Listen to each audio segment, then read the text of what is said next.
pero él quiere conquistar más almas. Eso no le bastó. María Reina, el podcast de los consagrados. Muy estimados amigos, salve María. Nos encontramos aquí en un nuevo episodio de nuestro podcast Conversando con los Caballeros de la Virgen. Y bueno, hoy tenemos un tema muy especial, pero además de eso tenemos un invitado más especial todavía. Tenemos aquí al Padre Manuel Rodríguez, que nos acompaña hoy en este nuevo episodio. Salve María, Padre. Salve María, hermano José. Muchas gracias por habernos invitado para poder participar en este podcast, porque el tema es realmente apasionante para cualquier caballero de la Virgen, caballero de la Inmaculada. Ahora veremos por qué, ¿no? Exactamente, sí. Ya aquí el Padre nos está desvelando. Vamos a tratar un tema muy interesante que nos toca a nosotros, pues que somos tan devotos de la Virgen Inmaculada. Ese va a ser, por así decirlo, el lema de este podcast. Vamos a tratar de la vida de un gran santo, modelo de devoción a la Santísima Virgen, que es San Maximiliano María Kolbe, el apóstol de la Inmaculada. ¿Quién es la Inmaculada? ¿Qué es la Inmaculada en la vida de este gran santo? Y sobre todo en la vida de cada uno de nosotros, católicos y devotos de la Santísima Virgen María. Entonces, pues bueno, vamos a tratar muy al respecto de él porque nos llega justamente al alma esas palabras y esa vida, ese modelo que es para nosotros ejemplo de devoción a la Santísima Virgen y de un espíritu católico arrojado, valiente, guerrero, ¿cierto? Guerrero en medio de este mundo en que vivimos, de sí, guerras físicas también, pero guerras espirituales de nuestro día a día, en nuestro hogar, en fin, son modelos que nos pueden ayudar para coger esas herramientas y vencer las fuerzas del mal. Y darnos cuenta del poder que tiene un alma, cualquiera de nosotros, cualquiera de ustedes que están asistiendo a este podcast. Si ustedes siguen este modelo de santidad de San Maximiliano Kolbe, van a ver de lo que son capaces de hacer. O sea, ustedes mismos se van a quedar boca abiertos al ver la cantidad de gracias que a través de ustedes la Inmaculada va a dar a todas las personas con las que entren en contacto. Exactamente, y vemos aquí en esta alma, un alma impetuosa, llena de virtudes. En fin, aquí podemos quedarnos dando elogios de esa alma tan maravillosa, tan llena de esos dones y gracias de Dios, pero pues entremos en materia, porque también lo tenemos como un apóstol de todo esto que son las redes sociales. Imagínense, se darán cuenta, él porque también será patrono de todo este apostolado que se expande a través de ya sea periódicos, ya sea inclusive de la radio. Él llegó a fundar una radio, él llegó a fundar lo que se llama la ciudad de la Inmaculada. Veremos qué será propiamente esa ciudad de la Inmaculada, la milicia de la Inmaculada. Por eso hablamos que también un espíritu guerrero, ¿cierto? Justamente porque somos iglesia militante también nosotros, y él quería, por así decirlo, constituir un ejército de la Inmaculada también, ¿cierto? Y también, bueno, justamente la editorial, que también tiene que ver con nosotros, que estamos aquí conversando con los Caballeros de la Virgen, él le puso el nombre a su editorial, el Caballero de la Inmaculada, ¿cierto? Entonces, bueno, también mire que es muy cercano a nosotros. Entonces, pues algo muy, muy interesante, pero pues empecemos desde algo muy interesante que es desde la infancia, ¿no? A través de un regaño de la mamá, ¿cierto? Creo que ahí, por así decirlo, inicia esta gran vocación. Sí, en toda gran vocación siempre hay un primer llamado, ¿verdad? Entonces, en el caso de él, que vivía en una familia de católicos polacos, muy fervorosos sus papás. Ellos eran pobres, pues vivían en una Polonia devastada por la guerra, que ni siquiera existía como nación. En esa época había sido dividida entre Rusia y Austria, el territorio. Entonces ellos vivían, por lo tanto, como en un régimen de ocupación militar y reducidos a una pobreza extrema. Tanto que los papás habían decidido que solamente uno de los hijos iba a poder estudiar y él no iba a poder hacerlo. ¿Cuántos eran? ¿Cuántos hermanos? No me estoy acordando exactamente del número de hermanos, pero el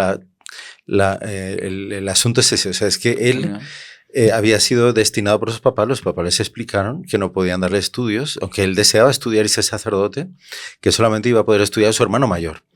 Y ellos trabajaban muchísimo para poderles pagar los estudios. Entonces él va a estudiar, el hermano mayor, y él se quedó a ayudar en casa, en el campo, a los papás en las labores más humildes, con toda tranquilidad y todo. Solo que en la iglesia él aprovechaba cuando hablaba con el párroco para aprender algo de latín. Un día la mamá le mandó ir a comprar un remedio. La mamá ayudaba como partera. para ganar algunos dineros más y tal.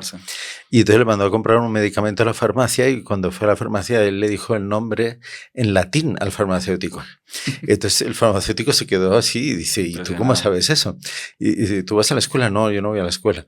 Y dice, ¿y cómo lo sabes? No, porque yo aprendo latín en algún rato libre que tiene el padre, yo le pregunto y voy aprendiendo. Entonces el farmacéutico quedó tan impresionado que dijo, no, yo te voy a ayudar yo te voy a dar clases, ven aquí y si tu mamá te da permiso, yo te voy a dar clases para que, aunque no vas a la escuela, al final puedas presentarte a los exámenes y vayas sumando los cursos. Y así fue que él, efectivamente, el farmacéutico le daba clases, matemáticas, de todo, y acabó haciendo los estudios que sus papás no le podían pagar. Impresionante, ahí la mano de la providencia. Sí. En medio de eso, él contó la ilusión de un día poder ser sacerdote. La mamá algo hizo en casa. Que no ya de pequeño tenía esa inquietud vocacional. Sí.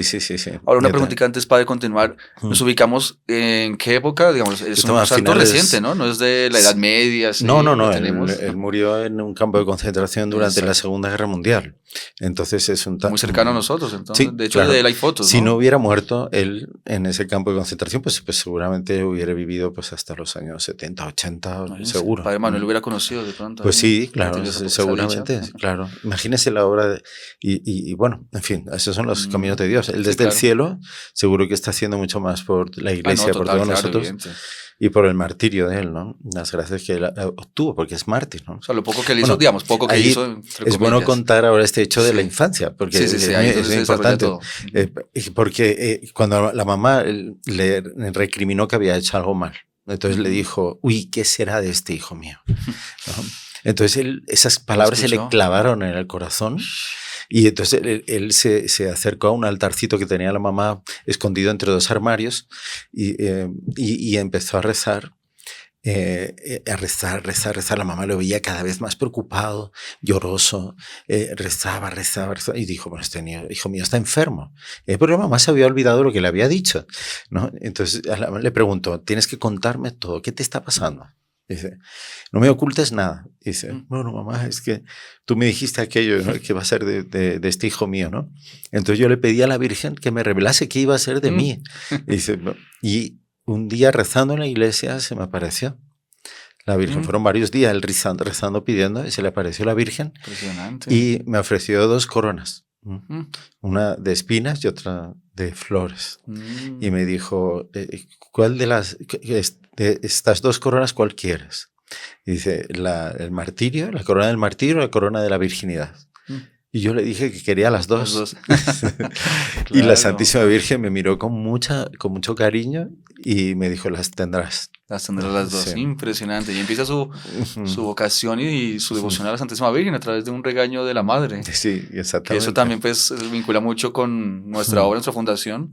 El doctor Plinio Correa Oliveira, nuestro fundador, también empezó su devoción a la Santísima Virgen por un regaño de la madre, ¿no? Sí, por claro, sí. Le dijo que no podía haber hecho eso en el colegio, una cosa que había pasado. Y él se fue afligidísimo a rezar a la parroquia del Sagrado Corazón, que estaba a 2 cuadras de su casa. Y ahí delante del altar de María Auxiliadora dijo, sálvame, madre, sálvame. Dice que en ese momento él sintió, no es que lo viera físicamente, pero él sintió como una sonrisa. Mística. Una sonrisa a Nuestra Señora que le decía, pero hijo mío, no te preocupes, yo soy tu madre. Exactamente. Si tu madre en la tierra es tan buena, dice, pero yo todavía soy más buena. Más todavía. Dice que se le acabaron todos los problemas de nervios toda la vida. Nunca más dudó que la Virgen le iba a ayudar, ¿no? Y son esas gracias de niño que marcan ya la trayectoria de la vida entera. Por eso es tan importante a los niños enseñarles ya la devoción a la Virgen. Eso es muy importante. Claro, ahí está la raíz, la fuente. Y mire, después de grandes santos, de grandes obras que se realizarán por esa... Y siempre hay una prueba que deja a la persona, al niño, ¿no? Claro, digamos, como una especie de dependencia total del cielo. Y ahí la Santísima Virgen aprovecha para mostrar su bondad maternal y transmitirle esa certeza de alcanzar la santidad, ¿no? Impresionante, porque a través de una frase de la madre que ya soltó así, tal vez sin pensar mucho, pero... La madre tuvo un papel fundamental en la vocación de él, porque después él con el hermano mayor, él se llamaba Raimundo sí, exactamente. de bautismo, ¿no? Con su hermano mayor, ellos entran al o sea, que era pre-noviciado, digamos, era una especie de seminario menor que tenían los franciscanos en otro territorio fuera, en el territorio, lo poco que quedaba de territorio polaco independiente, porque en la zona rusa estaba prohibido la iglesia católica, ¿no? Entonces, solamente ellos tenían escuelas católicas y tal en la zona austriaca, que es bajo control austriaco. Entonces ellos a escondidas, porque no tenían pasaporte para ir por allí, porque vivían en la parte rusa. Entonces ellos consiguen llegar a una escuela de los franciscanos, son admitidos y empiezan su prenoviciado. La vida era dura, era probada. Claro. Entonces llegó un momento que él estuvo pensando en dejar la vocación y no dar el paso siguiente, que era recibir ya el hábito para vivir como novicio. ¿Pero por la dificultad de la guerra y todo eso? Era, por un lado, porque quería como que alistarse en el ejército de su papá. Tuvo que ir al ejército de Primera Guerra Mundial. Y desapareció durante la Guerra Mundial, parece que murió en un campo de concentración con los rusos o algo así, no se sabe. Y entonces cuando estaban yendo a hablar con el padre superior de la casa donde estaban, que iban a dejarlo para volver a su casa, porque él convenció a su hermano mayor de que se fueran, que no continuasen. ¿Ah, sí? Sí. Entonces ahí tocó el timbre de la puerta y era la mamá. Así. Que la mamá había viajado para ir a estar con ellos porque había intuido algo. Sentía algo, claro. El instinto materno. Exactamente, el sexto sentido. Y era en el momento que estaban pasando al lado de la puerta. Abren la puerta y era su madre. O sea, no podían creerlo, ¿no? Claro. O sea, en aquella época no había celulares para avisar. Sí, para avisar. O sea, fue todo una cosa mística. Claro. Entonces, y la mamá les convenció de que es una locura, que ellos tenían que continuar su vocación religiosa. Impresionante. Sí. Y ahí fue, exactamente, así fue. Ahí exorcizó ese demonio que le estaba queriendo alejar de la entrega religiosa. Claro, ya él veía el demonio, percibía que había una vocación altísima. Exactamente. Y quería ya... Y los superiores veían las cualidades que él tenía, la inteligencia, el ímpetu, la fuerza, el deseo apostólico que tenía, a pesar de la fragilidad de la salud que tenía. Ya era enfermo en aquella época. Bueno, pues la alimentación defectuosa, muchas cosas. Claro. Le habían minado la salud. Entonces él es mandado a estudiar a Roma. Y ahí empieza el noviciado de él y tal. No, interesante. Ahí está ese detalle que, claro, él empieza a entrar a los franciscanos conventuales, hace sus primeros votos. Era así. Y ya propiamente es en 1914, cuando hace los votos finales, que también adopta el nombre de María. ¿Cierto? Ahí era Raimundo, pero ahí ya Maximiliano por un mártir. Que era un mártir que era patrono de la región de donde él vivía. Que era uno de los patronos de la Casa de Austria. Maximiliano era un obispo mártir de los primeros tiempos del cristianismo allí. Claro. Y era patrono de esa zona. Entonces, en honor a él recibió el nombre de Maximiliano. Y María, ahí en los votos solemnes, ahí ya queda completo. Maximiliano María. Porque él ya se había consagrado totalmente a la Virgen. Y él ya, después que tiene una experiencia terrible en Roma, él ve una procesión de masones. En las cuales con blasfemias contra Nuestro Señor Jesucristo, contra todo, ellos llevaban unas pancartas diciendo que ellos querían ver triunfar al anticristo y verlo reinar en el Vaticano. Uy, qué cosa horrible. Sí, impresionante. Y así abiertamente, público. Abiertamente en público, sí. En esa época que el enfrentamiento entre la masonería y la iglesia era muy abierto, porque la iglesia había condenado todo. De hecho, uno de los puntos principales de San Maximiliano es hacer ese apostolado para convertir a los masones, ¿no? Él funda la milicia de la Inmaculada con los otros compañeros interesante. Mientras están ahí en el noviciado para conversión de los pecadores, de los incrédulos, de los que no creían, de los los paganos, de los judíos, y especialmente de los masones. Sobre todo ellos. Porque él identificaba a la masonería como que los principales enemigos de la iglesia por esa imagen se le había quedado le quedó impactada. Grabada. No. Sí.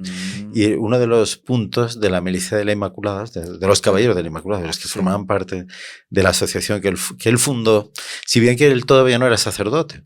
No, ahí estaban estudiando, ¿no? Él era seminarista, yo creo que ya era diácono, si no me engaño más. Creo que fue el año antes de ser ordenado sacerdote. Había uno de ellos, sus compañeros, eran 7 en total que habían hecho esta asociación, que habían fundado. Uno de ellos ya era sacerdote y era el que tenía el permiso para poder imponer la medalla milagrosa, porque en aquella época solamente los padres lazaristas tenían autorización para imponer la medalla milagrosa. ¿Ah, sí? Sí. Entonces él fue con este compañero a la casa superior de los lazaristas en Roma para que les dieran autorización. Sapolinar se llamaba el lugar, en la Basílica Sapolinar, para que él pudiera poner la medalla milagrosa a ellos. Esos 7. Sí, esos 7. Entonces ellos constituyen el primer núcleo de la milicia de la Inmaculada. Y hacen una ceremonia y tal. Y una de las cosas que comprometen todos los días a rezar la oración de la medalla milagrosa, pero añadiendo una frase. Oh María concebida sin pecado original, ruega por nosotros pecadores que recurrimos a vos. ¿No? Dice... pero ¿cómo era? No, oh María, concebida sin pecado, ruega por nosotros, pecadores, que recurrimos... Esa es la frase que está en la medalla. Recurrimos a vos. Sí, convierte a todos los pecadores, especialmente a los masones. Yo no sé dónde lo tengo escrito, es que lo leí antes, no me acuerdo, pero era esa. Añadía al final... Pero la conversión de los masones. De ellos. Sí. Y él consiguió la conversión de bastantes. Sí, de varios. Era uno de los dones que él tenía, de la conversión. Impresionante. Sí. Pero yo no sé cómo nos va el tiempo y todo eso va avanzando. Pero... Vamos ¿sí? Bien, padre, sí, si quiere. Vamos a concluir esa parte antes ya de entrar propiamente ya en toda esa vida apostólica. Sí. Con esos detalles antes de continuar, digamos, aparte del seminario y de las medallitas, ¿no? Usted creo que tenía un hecho que le puso un nombre especial a las medallitas, ¿no? A las medallitas. Sí. Medallitas, sí, claro, ¿no? Él les llamaba cuando animaba a los demás también a ser apóstoles, ¿no? Estos son balas de pequeño calibre. Balas de pequeño calibre, exactamente. Que no en esa milicia, en esa lucha por las almas, las grandes medios de lucha eran, pues eso, él soñaba con fundar un periódico, una revista, una radio, que en aquella época eran los medios de comunicación más avanzados que existían, la radio, ¿no? Pero quería aprovechar todo eso como medios, instrumentos hoy en día tendría pues súper... Bueno, tendría su agencia de publicidad, de canales por YouTube, y entonces, claro. Exactamente, tendría sus... Y bueno, entonces por eso es patrono también de todo el apostolado digital. El apostolado digital, ¿no? Por supuesto, él está allí. Y esos eran los grandes medios. Y los pequeños medios eran eso. Entonces, pues regalar una medalla milagrosa, pero él regaló cientos de miles de medallas milagrosas toda su vida. Impresionante. Continuamente estaba regalando medallas milagrosas a todo el mundo. Llevaba en el bolsillo, encontraba a alguien por la calle. Una vez iban unos niños en Roma, unos malcriados, y tal, y al verlos empezaron a blasfemar contra la Virgen. Y él se acercó a ellos, ¿por qué estáis diciendo eso? Y tal. Lo único que sí, no, ahora mismo, toma, lleva la medalla. ¿Cómo se reza? Y tal. Ahí rezaron, pidieron perdón y tal, señor. Interesante. Y así fueron en cantidad. Realmente le pide así apostólica. Sí, ahí en Roma también una vez le pasó, le avisan que hay un joven de una familia de eso, de librepensadores, que no tienen religión y tal, y un joven universitario, y se está muriendo. Y entonces alguien que todavía tiene una cierta relación con él, religioso también, intenta hablar con él y tal, no quiere saber nada de religión y de pedir perdón y de confesarse en historia, ¿no? Y entonces este religioso conocía al padre Massionero y le pide oraciones. Te pido por un personaje y está a punto de morirse, no quiere confesarse, no quiere... Era joven, pero estaba enfermo. Entonces él le dice, bueno, pues ¿qué podemos hacer? Si él no quiere confesarse, la familia no quiere tampoco, entonces ¿de qué adelanta que yo vaya a hablar con él, no? No hacemos nada. Y dice, bueno, hacemos lo siguiente, llévala esta medallita. De la medallita con un cordelecito azul que le daba siempre. Entonces él se aceptó quedársela, se la puso. Y se lo comentó, se la aceptó y tal, pero está empeorando cada vez más y no quiere saber nada. Bueno, si recibió la medalla, de repente hay alguna posibilidad. Y entonces fue a hablar con él. Y era un viaje dentro de Roma larguísimo. Para él fue un esfuerzo tremendo llegar al hospital, subir una pérdida de tiempo, digamos. Claro. Pero cuando entra a hablar con él cerrado, no quiere hablar de nada religioso, pero vio el cordelito azul ¿sí? al cuello y dijo, lleva la medalla. Entonces todo está ganado. Uf, impresionante. Y siguió hablando y de repente, sin hablar propiamente nada religioso, el muchacho, interiormente iba rezando, ¿no? Claro. Y el muchacho empezó a llorar. Bueno, concluyamos. Y dice, bueno, la conclusión es que te confieses. Claro. Empezó a llorar y ahí se confesó todo. Recibió la absolución, recibió la comunión y al poco tiempo falleció. Y se fue al cielo. Así era el don de conversión. Tenía tanto deseo de almas, que él todo lo que hacía era para convertir. Subía a un tren, entraba en el vagón, había varias personas y inmediatamente él empezaba a ver quién era cada uno. Uno era un católico, el otro era una judía, el otro era uno que era ateo, darwinista, de la teoría de la evolución, no sé qué, y tal. Entonces él inmediatamente se las arreglaba para sacar un tema religioso y se encendía la discusión. Hay un protestante, había también. Ese era uno de los viajes que cuenta no sé quién que estaba con él. Y fue así. Entonces dice que él casi no intervenía en la conversación, iba escuchando todo lo que iban diciendo. Cada uno. Y entre ellos toda una discusión. Solo soltaba de vez en cuando así una bala de pequeño calibre en el sentido de una palabra y tal, pero clave. Claro. Y entonces iba consiguiendo, los que estaban más cercanos a su posición, se iban afirmando en ella. Entonces la judía defendía, no, solamente puede haber una religión verdadera, no sé qué, no sé cuánto, revelada por Dios y no sé cuánto. Dice que al final... Dice, hasta el protestante, dice, le estaba pidiendo una medalla de la Virgen. No, impresionante. Y cuando salen, dice, el libre pensador, tal, le comentaba a la judía, dice, no, realmente este es un sacerdote pero muy culto, muy elevado. Diferente. Entonces y eso iba convirtiendo a las personas, ¿no? Iba dejando las puertas abiertas a la gracia, ¿no? Impresionante. Bueno, esas historias están espectaculares, pero bueno, ahora sí vamos a hacer una pausa y ahí sí vamos a continuar ahí con todo este gran apostolado. Ya por así decirlo, iniciamos su vida, iniciamos la fuente de todo este apostolado, nos montamos en este tren y ahora vamos a viajar ahora a toda esa gran expansión que él alcanza. Sí. Entonces, bueno, les pedimos que permanezcan con nosotros, aprovechen para compartir este video con sus familiares, amigos, conocidos, suscribirse al canal, dejar su like y ya nos encontramos. ¿Será que la devoción a la Virgen María no nos desvía de la única mediación de Cristo Señor?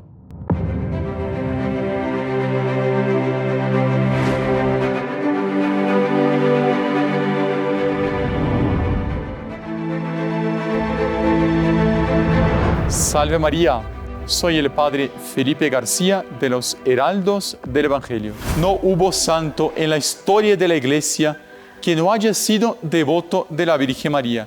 La Iglesia nació y creció bajo la protección y el aliento de ella. Y es por eso que nosotros, si queremos llegar a nuestro Señor Jesucristo, debemos llegar por intermedio de ella. Esplendores de María.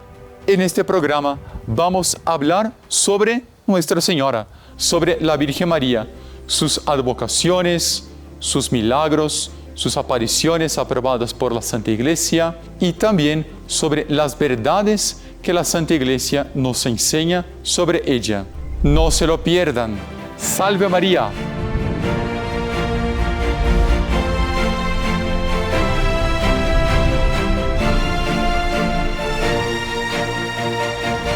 Muy estimados amigos, entonces continuamos con este episodio tan apasionante de nuestro podcast y bueno, narrando aquí esta historia de San Maximiliano María Kolbe. Entonces vemos ya cómo la providencia iba disponiendo todo y él cómo iba respondiendo justamente a ese llamado de la providencia y bueno, con ese don de la conversión, esos hechos también que nos contó aquí el Padre Manuel y tenemos muchos más. Pero bueno, ya él empieza ahora a hacer una obra de expansión propiamente. Él es un alma inquieta, entonces no quiere solamente entrar en el seminario, hacer sus estudios, funda la milicia de la Inmaculada, pero bueno, ahora quiere continuar con esto y seguir expandiendo. Y también tenemos un dato interesante, que es la ordenación de él. Él es ordenado el día de San Luis María Griñón de Montfort, un santo pues de patrono nuestro, los caballeros de la Virgen, porque es por medio de él. Bueno, pues aquí tenemos al Padre Manuel, más bien que él nos diga por qué es que es tan cercano a nosotros, a los caballeros de la Virgen, el San Luis María Griñón de Montfort. Bueno, él nos enseñó la verdadera devoción, ¿no? Exactamente. Que consiste en una consagración total a nuestro Señor Jesucristo, pero por las manos de María, en una renovación de raíz completa de todas las promesas del bautismo, y que lleva a la persona de una manera rápida y fácil, digamos, a la santidad, a una perfecta conformidad con la voluntad divina, siguiendo el modelo de la Virgen María. O sea, la Virgen María nos toma, nos modela en Cristo, como ella creó el cuerpo de Cristo, físico de él. Dice, ella también modela y crea ese cuerpo místico, que somos todos los bautizados, pero tenemos que dejarlo hacer a ella, esa acción de ella en nosotros, o sea, y que ella obtiene del Espíritu Santo y nos santifica de una manera rapidísima y perfecta, y sin todo el esfuerzo. Es maravilloso, claro, para nuestra debilidad, nuestra naturaleza frágil. Entonces, eso lo entendió muy bien San Luis. Exactamente. San Maximiliano también. María, él vivía esa consagración de una manera profundísima, de manera que, como dice San Luis Grillón de Montfort en el tratado, le fueron siendo reveladas a San Maximiliano, por vivirla con tanta intensidad, esa esclavitud de amor a Jesús en las manos de María, le fue siendo revelado a San Maximiliano ciertas verdades sobre la Virgen María que él dejó consignados en algunos escritos de él, que hasta hoy en día pues dejan sorprendidos de tanta luz que dan sobre quién es la Inmaculada. Impresionante. Bueno, esos serán como que secretos, por así decirlo, de la Santísima Virgen, que va revelando a esas almas devotas, ¿no? Exactamente, y que son claves para el futuro de la Iglesia. Impresionante. En la medida que nosotros, todos los bautizados, vamos conociendo y amando a la Virgen María en esa clave altísima que San Maximiliano ya vivía, entonces ahí va a ir cambiando el mundo. Impresionante. Y él ya tuvo una serie de otro don que él tenía de profecía. También. Además de conversión de los no creyentes, de los alejados de la iglesia, etc. El don de profecía. Él veía muchas cosas de esas que le dieron ánimo para seguir en esa obra que tantos sufrimientos le costó. Pero él, oiga, no... A pesar de tener dificultades, problemas insalvables, porque eran cosas, situaciones, eran una obra tan grande que él se propuso, que salvo milagro constante, era imposible mantener sustentar eso, exactamente. Y en esa situación de precariedad, guerra. No, y de todo, porque fíjese que él fue ordenado en 1919, ¿no? El día de San Luis Griñón de Montfort. Al día siguiente, él quiso celebrar su primera misa en el altar del Miráculo. Santa Andrea del Efrate, ¿no? En esa iglesia donde la Virgen de la Medalla Milagrosa, la Inmaculada, se había presentado al judío Ratisbona y lo había convertido. Solo de una aparición. Historia impresionante, pero bueno, después es otra historia. Pero él celebró en ese altar, dedicado a la Medalla Milagrosa, al Miraculo de la conversión de Ratisbona, y celebró la misa votiva de la Medalla Milagrosa. Bien, impresionante. Ahí está todo ese vínculo con la medalla milagrosa, que es la medalla que nosotros consagrados siempre portamos como ese símbolo de unión con Nuestra Señora. Sí. Entonces, si van a Roma alguna vez, vayan al lado de la plaza de Piazza España, está la iglesia, que está el monumento de la Inmaculada, precisamente porque España fue el país que más promovió la definición del dogma de la Inmaculada Concepción por el Papa Pío IX. Entonces, por eso se erigió ese monumento delante de la Embajada de España en Roma, en esa plaza. Y al lado hay una iglesia, Santa Andrea del Efrate. Allí fue que se convirtió el judío Ratisbón. Impresionante, que era un judío empedernido y duro, que solamente quien pudo convertirlo fue la propia Santísima Virgen María cuando se le aparece. Se le apareció. Y ni siquiera viendo el rostro, sino solamente las manos, el resplandor de las manos. Claro, él no podía levantar la vista, decía, porque yo no era bautizado todavía. Interesante. Y él aceptaba su condición. Decía, yo me arrodillé judío, y además incrédulo. Interesante. Y cuando me levanté era católico. La Virgen le infundió toda la doctrina católica. Él no tuvo que estudiar el catecismo ni nada, porque ya sabía todo. Ya conoce, impresionante. Sobre es solo en un instante que la Virgen le transmitió. Una gracia tumbativa, podría decir, como la de San Pablo Apóstol. Y entonces, como eso correspondía mucho a los anhelos que tenía San Maximiliano Kolbe, él quiso celebrar la primera misa allí. Claro, muy simbólico para la misión de él, exactamente. Y ahí los superiores, como él era ateo, era ya doctor en filosofía y doctor en teología por la Universidad Gregoriana de Roma, de las más prestigiosas, lo mandaron a dar clases a los novicios. Pero como tenía la enfermedad de los pulmones, la llevaba arrastrando desde niño. En aquella época no había cómo curar la tuberculosis. Que es un poco también la cruz de los santos, ¿no? Tienen grandes ímpetus promovidos, digamos, inspirados por Dios, pero también tiene esa prueba muchas veces de la salud, de la dificultad física. Claro, y no desaniman, no se desaniman por eso. Mira el cuento nosotros, pues hay cuánta gente escribe, es que estoy enfermo, es que no puedo. Dice, no señor, ofrézcalo. Ofrezca y continúe adelante, hace por esa humillación, por esas limitaciones, y ya verá cómo la Virgen va a hacer todo. Va a premiar ese. Es lo que le pasó a él. Fíjese que entonces los superiores no pudo dar clase porque no tenía voz. No había micrófono en la época, así en las clases. Entonces los alumnos no le escuchaban bien. Entonces lo tuvieron que mandar a un sanatorio, a ver si se recuperaba en las montañas y tal, el aire de la montaña. Y pobre, imagínense, ya recluido iba a ser difícil porque él quería hacer apostolado y allá recluido. Era un pueblito por Suiza, creo. Y entonces ahí estuvo, y fueron varios periodos de la vida de él que le tocó retirarse por obediencia, porque era religioso. Entonces su superior le mandaba, tenía que abandonar todas sus obligaciones y tal. Por ejemplo, ya el periódico ya había empezado Pero Caballero de la Inmaculada. Caballero de la Inmaculada, pues él ya no podía ocuparse de eso. Y lo dejó a manos de su hermano pequeño. Porque es que él tenía un hermano pequeño. Ellos, habían dos que eran los mayores, el mayor que él y él habían entrado a la orden de los franciscanos conventuales. Y el pequeño no, porque tenía solo 12 años, había quedado con la mamá. Pero cuando cumplió 14 ya, también ya entró y llegó a ser el brazo derecho de él. Interesante. Hasta que cuando San Maximiliano viaja a Japón, él se queda de superior de la famosa ciudad de María, de la Inmaculada. Pero aquí un montón de detalles, padres. Estamos adelantándonos un poco. Pero, Japón, ciudad de María, vamos a ver. Pero lo que importa es eso, es que él tiene que pasar esos periodos ahí, pero él no deja de hacer apostolado. Porque fue para el sanatorio. El sanatorio. Ahí sería una prueba para él durísima porque pues como que estaría maniatado, ¿no? Sin poder. Claro, sí, pero él hace pues eso, lo de las balas de pequeño calibre, él se dedicaba a dar medallas milagrosas a todos los enfermos que hay. Había un joven judío que también estaba enfermo.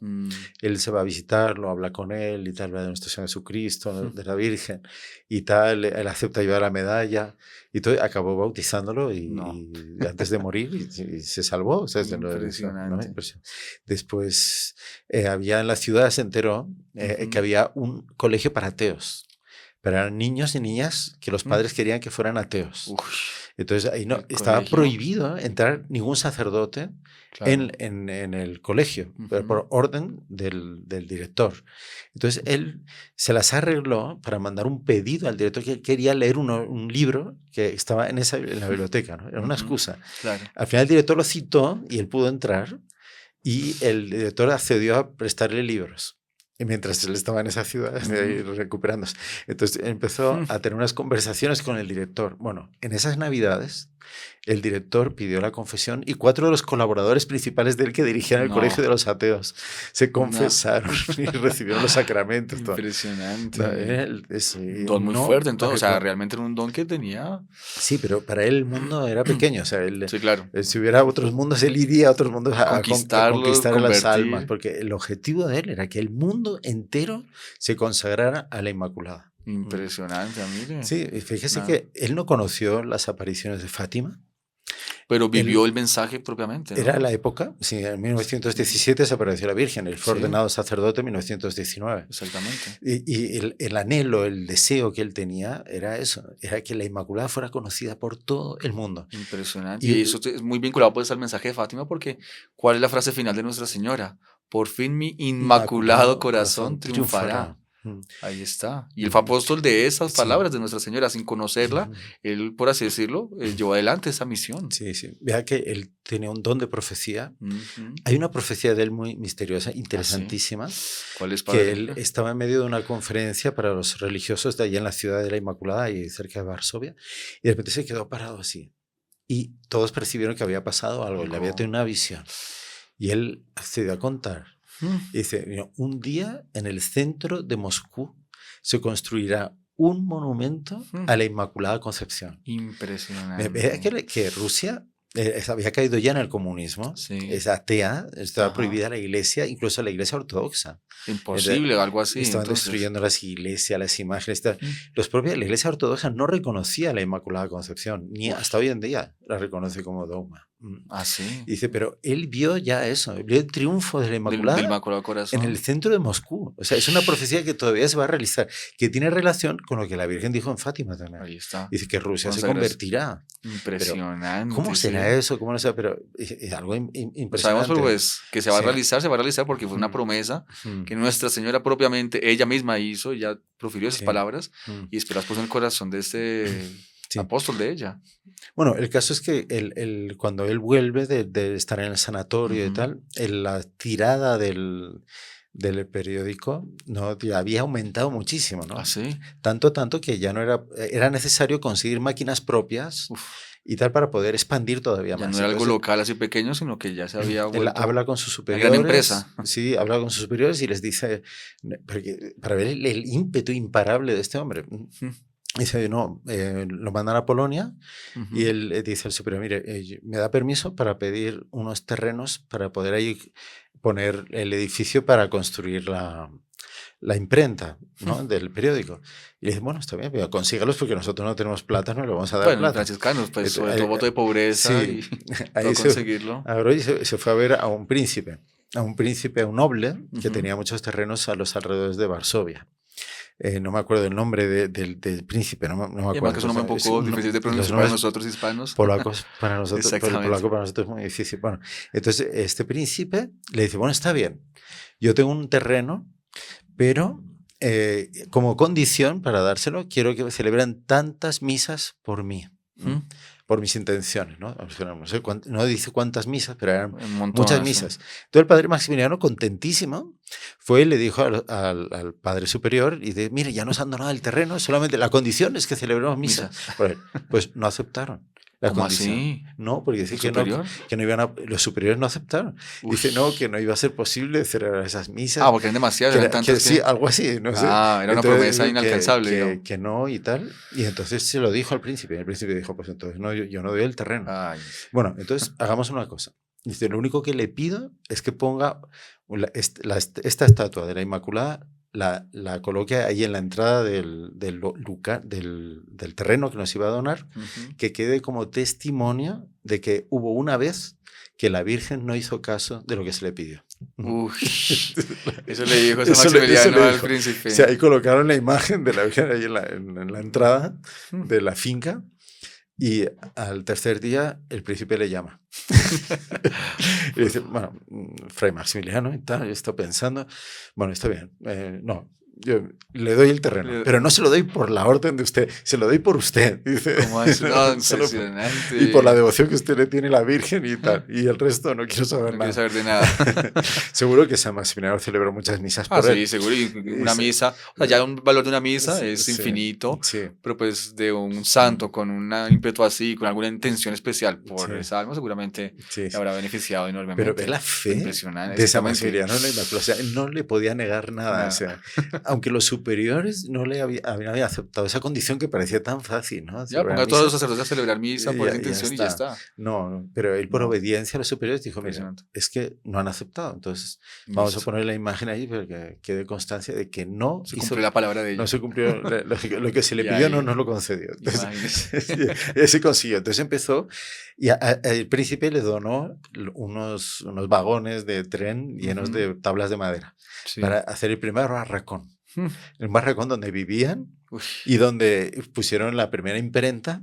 ¿y cuántos eran? ¿Era él con algunos otros monjes? No eran como unos 30 o 40 porque ya Ya. eran otros que habían entrado también a la milicia de la Inmaculada, le estaban ayudando. La milicia de la Todo con- Inmaculada era una dependencia Era dentro de los un franciscanos. Un ¿no? movimiento nacido dentro de los franciscanos Ah, conventuales. interesante. La milicia de la Inmaculada. Sí. Interesante. Y entonces ahí empiezan la labor y tal. Bueno, y él llama a ese lugar Niepokalauf, que significa la ciudad de María, la ciudad de la Listo. Inmaculada. La La ciudad de ciudad de la Inmaculada. Inmaculada. Ahí está. Niepokalauf. Y entonces es un lugar que empieza a crecer. Él, llegaron a imprimir 1 millón de ejemplares Una cosa, mensuales pero no. del Caballero de la Impresionante. Inmaculada. Después hacían una revista para jóvenes. También. Sí, el Caballero de la Inmaculada.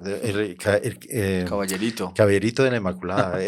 Había otro para jóvenes, había uno para niños. También. Sí, todo adaptado el lenguaje para que entendieran bien las cosas. Interesante, Había uno claro. específico solo para religiosos y sacerdotes, ya con temas más profundos de teología y tal, todo en la clave de la Inmaculada. Impresionante, pues, o sea, eso Y- tuvo un alcance, una envergadura Sí. enorme. No, o sea, llegó a ser tan grande que era el mayor convento del mundo. ¿Ah, Llegó sí? a, sí, entre llegó todas las a- comunidades religiosas. sí, llegó a tener casi 800 monjes. Impresionante. viviendo en Y el ahorita convento. reciente. Sí, O sí, sea, sí. menos de un siglo.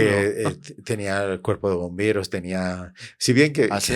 sí, Era una una vez- ciudad, probablemente sí, porque es ciudad de la Inmaculada, Ujú. tenía toda su estructura. Sí. Una vez el superior general de los franciscanos conventuales la visitó y le dijo, oye, ¿ustedes tienen seguro de incendios aquí y tal? Porque si de repente hay un incendio... nuestro seguro de incendio es la Inmaculada. Ah, Dice, claro. todo eso de la Virgen. Claro, con ella. Sí. Él llegó a planear que tenía un aeródromo, mandó a uno de los hermanos a sí. aprender a tener el carnet de piloto de aviación para poder llevar los ejemplares por toda También Europa. tenía mensajería, entonces. Sí, lo uy, publicaban en varios fue idiomas. impresionante. Claro, no y había todo. internet, pero pues ya él tenía los medios de propagar Ujú. de forma Sí. internacional, así. Sí. Impresionante. Después, ya más adelante, porque, claro, eso crece tanto, que pero él quiere conquistar más almas. Eso no le bastó, imagínese. Entonces, que la gran potencia de Oriente que estaba creciendo era Japón. Entonces, él decide irse a Japón No, pero- a fundar la segunda ciudad de la Inmaculada en Ah, sí, Japón. otra. Sí. Entonces, le dan permiso y él se va con un equipo, agarran un barco y salen pasan por Roma a recibir la bendición del Papa y tal, y salen en barco para el Oriente. En el barco, él no perdía un momento. Claro, él salía a la cubierta a ver si pescaba algo, pescaba almas. Eso ¿no? es, exactamente. Iba repartiendo a todos los del barco, les iba repartiendo Sus municiones. medallitas. Él confesaba a todo el mundo. Él fue pasando por todas las ciudades que pasaba, donde había iglesias católicas. Él celebraba la misa, les presentaba la milicia del Inmaculada al obispo, tal. Sobre todo en un lugar donde recibió en todas partes querían que fundase ya la milicia del Inmaculada. Entonces fue en Saigón. Ah, ya le pedían para que él también llegase. En Saigón, creo que ya... No, en Saigón no, en Singapur dejó 2 hermanos ya para que aprendieran chino. Qué impresionante. Porque ya quería ir a China. Ya. Esos son almas de fe, realmente. O sea, No, era imparable, ¿no? Era impresionante. Entonces fue así por todo el trayecto hasta llegar a Nagasaki, en Japón. Y ahí fue que él también no tenía plata. El superior le dio $50 para el viaje. ya, con eso para llegué todos. a Japón. Sí, Para los- sí. Después consiguió no sé quién que le dio un donativo y ahí se fue a Japón. Y en Japón era la mayoría todos paganos. Pero él empezó a hablar con el jefe de la ciudad, el alcalde, no sé qué, y todo el mundo quedaba impresionado claro, porque era un reflejo de la Inmaculada. Entonces era instrumento de la Virgen y la Virgen iba abriendo las puertas. Todos los paganos le querían ayudar. Exactamente, Y él empezó a imprimir una imprenta de un pagano y él quedó tan encantado del pagano, entonces le daba el trabajo gratis. ¿Ah, Solo sí? él cobraba el material. No, Después, impresionante. y eran paganos, pero claro, con el tiempo acababan bautizándose. También se convertía, Y claro. con ese entusiasmo, ese fuego que contagiaba a ellos y hacían apostolado Mm. en japonés ya con otros, porque el japonés es muy difícil de Aprender de eso, aprender, Dios mío, ¿no? ¿cómo hicieron? Sí, También es un don, yo creo que tomé sí. algo de ahí, de Y donde... a todo esto, pues claro, ya le vino una noticia de Polonia, su hermano, que había quedado como superior de Niepolaus, se muere Ah, de una enfermedad.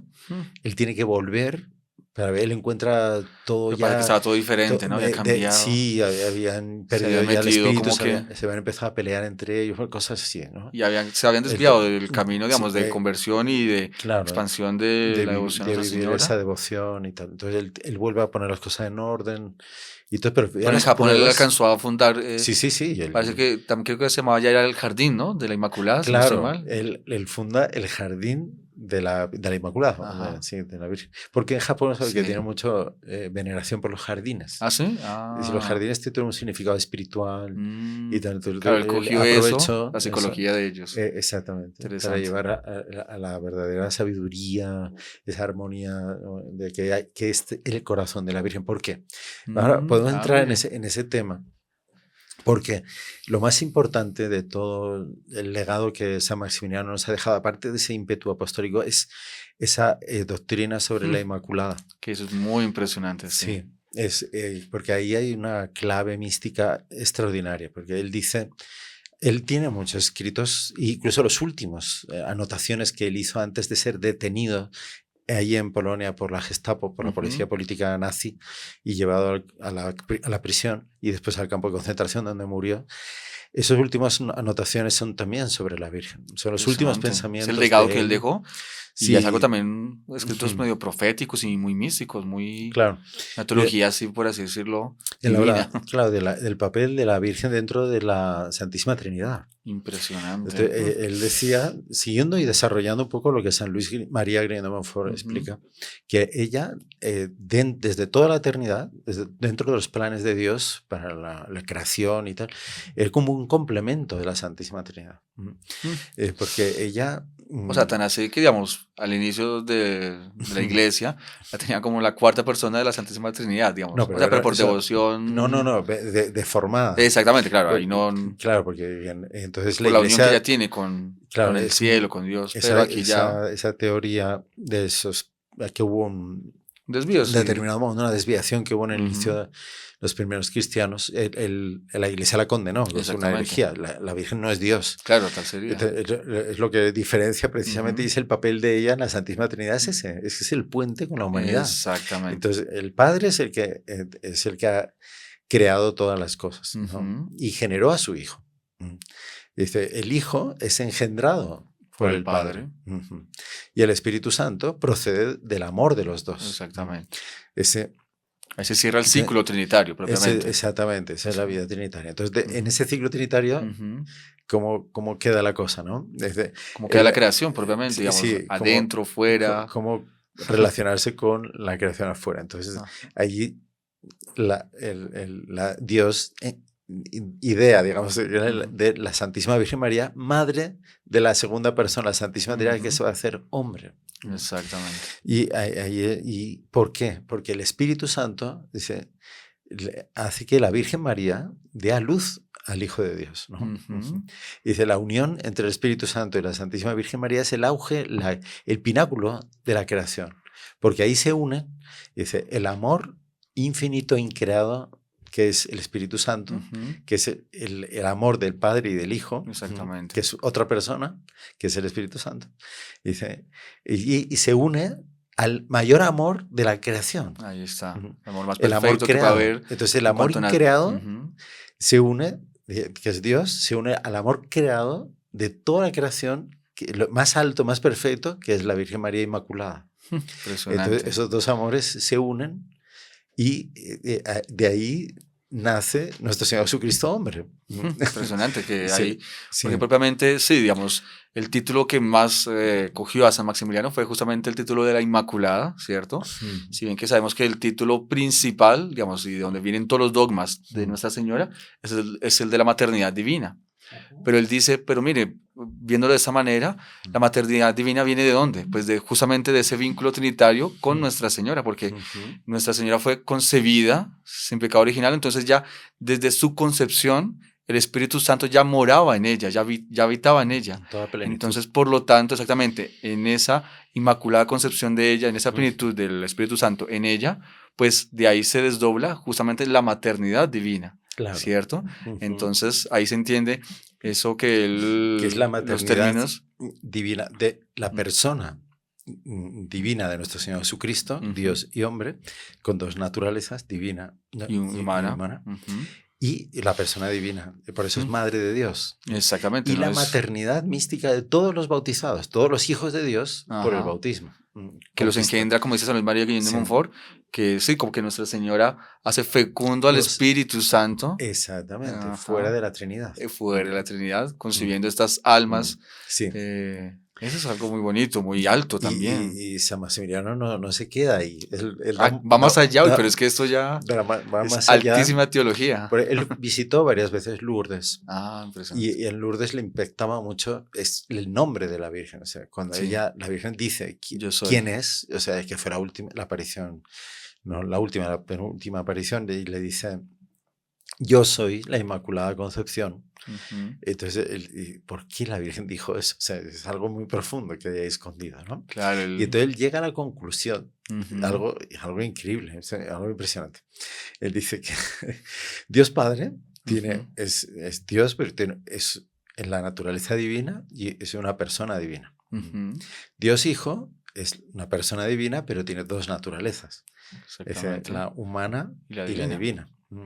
Y el Espíritu Santo, el esposo de la Santísima Virgen María, digamos que el Espíritu Santo es una persona divina y tiene naturaleza divina. Dice, pero Nuestra Señora sería como que la encarnación del Espíritu Santo. Y tiene impresionante. Es una persona humana y tiene naturaleza humana. Exactamente, entonces, pero la figura del Espíritu, digamos. Y entonces, la unión del Espíritu Santo y Nuestra Señora son dos personas, y dos naturalezas. Claro. Nuestro Señor Jesucristo es una persona y dos naturalezas. El Espíritu Santo y Nuestra Señora son dos personas, dos naturalezas, pero unidas bajo ese desponsorio místico, digamos. El desponsorio real. Desponsorio real, que son una sola carne, digamos. Y San Maximiliano dice que la imagen de María como esposa del Espíritu Santo todavía no da toda la realidad de la unión entre el Espíritu Santo y la Santísima Virgen. Impresionante, hay más. O sea, algo, seguramente lo que él vio. Que había algo más. Impresionante, porque él llega a decir eso, ¿no? Que Nuestra Señora, la Santísima Virgen, es la Inmaculada Concepción creada, ¿no? Y el Espíritu Santo es la Inmaculada Concepción increada. Entonces, es ese vínculo entre esas dos figuras. Porque el Espíritu Santo procede del Padre y del Hijo, del amor que el Padre y el Hijo se tienen.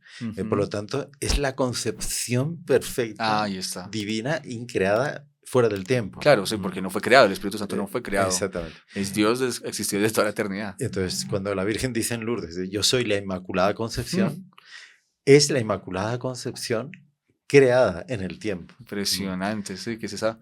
Pero es un reflejo perfecto del Espíritu Santo. Y como dice San Luis Guillén de Montfort, el Espíritu Santo no puede hacer nada sin María. Exactamente. Porque no quiere hacerlo. Sí, es porque ha sido esa unión. La voluntad de Dios. Dios lo quiso así y era lo más perfecto. Entonces, y cuando nuestro Señor Jesucristo dice en el Evangelio, dice, sin mí nada podéis hacer. Ahí está. Dice, la Santísima Virgen María puede decir, ¿verdad? A la Santísima Trinidad, hablando a la Santísima Trinidad, sin mí nada queréis hacer. Qué bonito, impresionante. Muy espiritual. Es algo impresionante. Interesante, padre, pero mire, creo que el tiempo se nos está yendo, se nos está acabando el tiempo, pero interesante, si podemos detallar un poquito porque es un tema muy interesante que nos toca a nosotros, devotos y consagrados de la Santísima Virgen, y es que justamente pues esa vida, bueno, y eso que él llegó a comprender, digamos, tal vez no totalmente, pero pues Dios le dio esa gracia del Espíritu Santo en Nuestra Señora. Él quiso que esa vida también se realizase en todos los consagrados y los que iban a ser discípulos de esa devoción de la Inmaculada, ¿cierto? Sí. Y lo que él concibió viendo cómo la vida del Espíritu Santo se desarrollaba con sus dones y virtudes en la Santísima Virgen, Él decía que debería ser la característica de todo caballero de Inmaculada. ¿Y quién es todo caballero de Inmaculada? Todos y cada uno de nosotros que estamos asistiendo aquí en este podcast, no solamente los consagrados, pero pues cada uno está llamado a ser ese discípulo y vivir esa vida del Espíritu Santo en cada uno de nosotros. Y de hecho él llega a dar, no sé si usted me permite mencionar esas 4 características y tal vez usted las, antes de ya encerrar, volviendo, pues tenemos que volver a Polonia, ¿no? Para terminar la historia de San Maximiliano. Sí, ahí pero terminamos rápidamente. Él da 4 características que justamente son también de lo que San Luis María Guiñón de Montfort enseña, de un verdadero devoto a la Virgen, que es la vida interior. La obediencia, la caridad heroica y el ofrecimiento de sí mismo. Pero pues él lo detalla en cuanto que la vida interior, pues claro, sin vida interior, o sea, sin esa unión directa con Dios, las obras son muertas, ¿cierto? Tenemos que tener ese vínculo con la oración, muy importante. Y vemos que sobre todo San Maximiliano era un alma de mucha oración para poder hacer esas grandes conquistas. Pero además de eso, la obediencia, pero la obediencia no solamente se aplica al religioso que está bajo obediencia de regla, sino que la obediencia justamente es aceptar la voluntad de Dios en nuestro día a día, en nuestro trabajo, en nuestra familia, en las situaciones que vivimos. Aplicar ahí se aplica. Es el Evangelio, con todas las exigencias de heroísmo que trae. Exactamente, porque de ahí, no es del día a día, uno puede aprovechar de esos sacrificios que uno tenga y esas cosas, adversidades, propias. Esas obligaciones del día a día, uno puede convertir esa tarea en un acto de virtud. Santísimo. Y lo santifica. Sí, obediencia. Y usted con eso le está dando mérito a sus obras del día a día. Y también, claro, la caridad heroica, uno de los puntos fundamentales, porque pues es ese darse por los demás, que es lo que, de hecho, San Juan Pablo II decía al respecto de San Maximiliano, que pues, son compatriotas, ¿no? Y en la canonización él decía que propiamente lo que pasó con San Maximiliano no es que haya sufrido la muerte, sino que donó su vida. Y es lo que nosotros debemos hacer en el día a día también con cada uno de nuestros prójimos, que son cercanos a nosotros. Y después también decía el ofrecimiento de la vida. El ofrecimiento de la vida propiamente, él lo consumó con el martirio, que ahorita lo vamos a ver, pero más que eso, es también nosotros donarnos en el día a día, ofreciendo también las adversidades que tenemos que pasar en el día a día, ofreciéndolas. Tenemos una situación difícil, bueno, pues aprovechemos esa situación difícil y se la ofrecemos a Dios, a la Santísima Virgen, para que ellos tomen eso y lo San Maximiliano también muestra que nuestras limitaciones, tanto de físicas, enfermedades o espirituales, nuestros pecados, nuestras debilidades espirituales, hay que aceptarlas para como cargas, dice, buenas. Claro, exactamente. No es quejarse de que me pongo enfermo, no es quejarse de que yo soy muy tentado en tal punto, en tal otro. No, es asumir esa debilidad y entregársela también a Nuestra Señora. Ofrecerla. Y ella nos va a dar las fuerzas para llevar esas cruces, tanto físicas como espirituales. Es una especie de ofrecimiento hasta el extremo. Y nunca tirar una cruz. Nunca. Exactamente. Por más pesada que parezca, pedir fuerzas. Ahí me Señor Jesucristo. Tomar la cruz, abrazarla y llevarla. Todo lo que le pasó a él, con un alma también, con tantos deseos y que no pudo ver realizados. Exactamente, aquí en la tierra. O sea, cuando estaba en el auge, ahí es cuando son truncadas de la manera más brutal por esa acción demoníaca a través del nazismo que invade Polonia. Uno de los primeros objetivos de los nazis fue la ciudad de la Inmaculada. ¿Ah, sí? Porque ellos sabían la influencia. Claro, la fuerza que tenía eso. Y por todos los medios intentaron que San Maximiliano, que tenía apellido alemán, Kolbe, se pasara del bando de ellos y que les ayudase a dominar a Polonia. Vean que tenía un alma que... Y él, claro, él se negó, al contrario, él ocultó en la ciudad de María a muchos judíos que estaban, claro, los alemanes inmediatamente empezaron a meterlo en guetos y tal, y a perseguirlos y todo eso, y él esa caridad heroica, amor a todos los hombres, y sin distinción de nada, él los protegió, eso le llevó a la cárcel a él. Entonces inventaron excusas, lo metieron a la cárcel, lo condenaron al campo de concentración de exterminio de Auschwitz, y ahí fue que él donó su vida. Impresionante. Ellos creo que ya habían sido, en cuanto a religiosos, Ya habían pasado un periodo de que los habían, o sea, creo que los propios nazis los habían cogido ya. Sí, Los soltaron otra vez. Él estuvo en varias cárceles en Varsovia. Y Impresionante, una vida dura.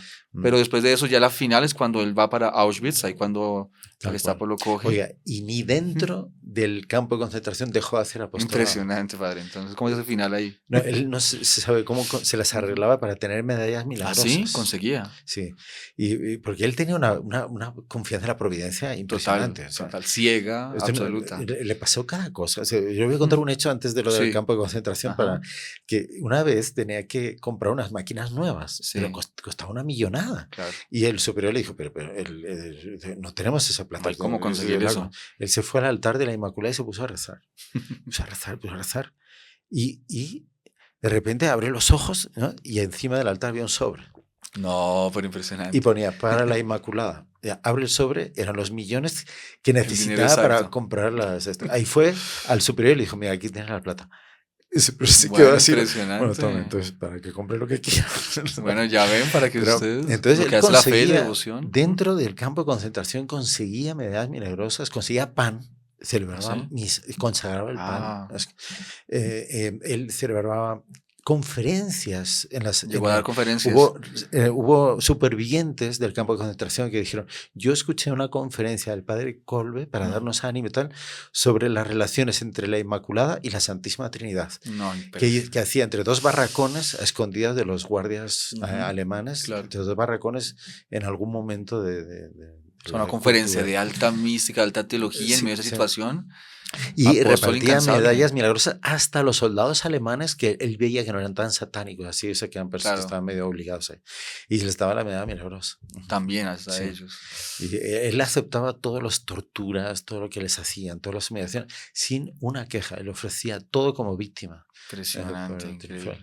Y ahí al final ocurre eso. Uno de los presos se fuga y todos los alemanes deciden matar ¿A 10 o 9? De cada 10 a 1. Ah, ya.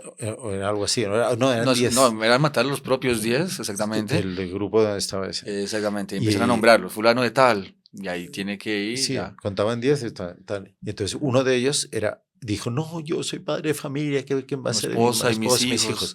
Y entonces él se adelanta y dice, yo me ofrezco en el lugar de él. Y dice, yo soy sacerdote católico, ¿no? Dice, yo pero... no tengo familia que cuidar, entonces yo me ofrezco. Ahí el jefe del campo y lo aceptó y fueron condenados a morir de hambre y sed. En un sótano los meten ahí. Terrible, en las peores situaciones decían que normalmente los que estaban ahí para poder intentar aguantar era una cosa súper siniestra, desagradable, porque pues imagínense pasar, no sé, hasta que murieran varios días. Y él no murió, o sea, él fue el último. Él aguantó. Él aguantó hasta el final.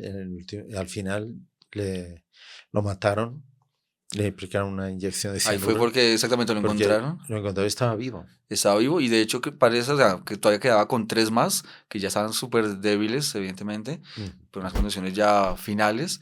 Y cuando entra, porque ya le dieron orden, bueno, ya vaya a matarlos porque no tenían que meter exactamente, tenemos que desalojar el sitio. Imagínense la barbarie, ¿no? Y cuando entran, él estaba rezando el rosario. Él estaba rezando el rosario con los dedos, porque no tenía el rosario propiamente. Y estaba rezando el rosario y cuando entra el médico, él mismo extiende la mano, se la ofrece y ahí es cuando le inyectan cianuro y muere allá en el instante. Pero él mismo ya se ha dado cuenta que era el momento del suplicio final, pero estaba rezando el rosario, estaba en ese momento. Qué impresionante. Él va directo al regazo de Nuestra Señora. Ya pasa ahí directo. Impresionante, sí, es una vida que... No, una vida maravillosa, padre. Entonces, bueno, se nos acabó el tiempo, pero pues creo que logramos, claro, saltamos muchas cosas, pero pues usted nos da una intención final, padre, con santo. Pedir a San Maximiliano, ¿verdad?, que nos transmita ese espíritu de la consagración a la Santísima Virgen, vivirlo, así con ese fervor, ese entusiasmo, esa caridad ardiente por el prójimo, ese deseo de darse sin límites, de obedecer la voluntad de Dios como la Virgen María, y así hacer grandes obras en nuestra vida. Por más que a lo mejor, por ejemplo, estemos reducidos quedamos enfermos, tetraplégicos, nos podemos mover, ¿cuántos enfermos hay así? Y que ofrecen toda su vida, su sacrificio. Esa es una vida plena. San Maximiliano nunca estuvo triste. Él sintió siempre una paz interior absoluta. Y él decía, ojalá yo les pudiera transmitir a ustedes esta certeza de estar en el camino del cielo. Porque el que vive así, tenga certeza que él va a ir al cielo por toda la eternidad. Ojalá que todos nosotros podamos seguir ese modelo, ese ejemplo y tener esa paz interior y esa certeza de nuestra salvación eterna. Para eso les mando la bendición, para que todos ustedes sientan esa fuerza que San Maximiliano nos enseñó a tener, esa devoción, esa confianza total en la Virgen. El Señor esté con ustedes. Y con tu espíritu. Y la bendición de Dios Todopoderoso, Padre, Hijo y Espíritu Santo, descienda sobre todos. Amén. Muchísimas gracias. Salve María.